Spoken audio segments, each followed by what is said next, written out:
superimpose the Hindutva ideology on the Waqf board. So we condemn this, and the behavior of the chairman today, he has not even allowed members who have to move their amendments. If you see the parliamentary proceedings, the speaker always names a person, are you moving your amendment? Yes, sir. Then 1 minute is given by the honourable speaker to explain why you are moving the amendment. But here we have seen the honourable Mr. Chairman has become not only the mover but also mover of my amendment. And then he's raising his hand to oppose my amendment. This is a joke. Give the announcement.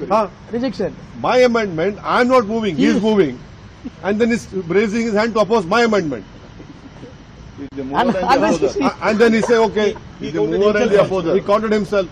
So he's a mover, proposer, everything has become.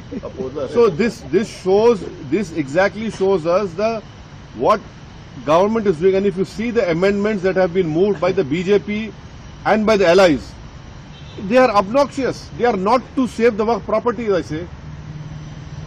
And it is very surprising and shocking that Mr. Chandrababu Naidu, Mr. Nitish Kumar and Mr. Chirag Paswan, though they are part of BJP, supporting Mr. Modi's party, but you are supporting these obnoxious amendments which will destroy the whole Waqf property.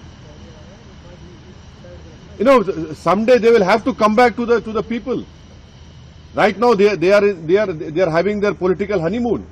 But as you rightly know, that this great country of ours has seen many political honeymoons.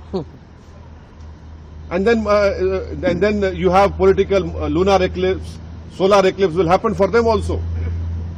I am very surprised and shocked that all these three allies have supported these amendments, and we strongly reject what has happened today. And please remember that tomorrow the draft report will be shared to us.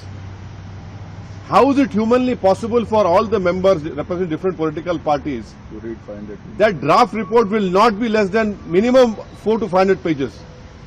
And by 29th we have to give if we don't agree with that report. How is it possible? What is this? You are making a mockery of the parliamentary system. The reason standing committees or the joint working committee has formed is because in the parliament you do not get enough time to speak on every clause, but that is why a committee is formed. And even in that committee, you are superimposing on us, you are pushing us to the wall. So this whole behavior of what has happened today and what has happened in the last 6 months, it is completely uncalled for. It is not good for a democracy. And as I have said earlier, this bill, if it becomes law, this will be an interference in the Muslim personal law of Muslims. This will be weakening our pluralism and diversity of our country.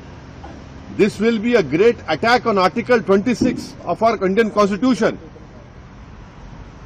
So these are the important points. And throughout the country, as far as the Muslim community is concerned, everyone has rejected this proposed bill.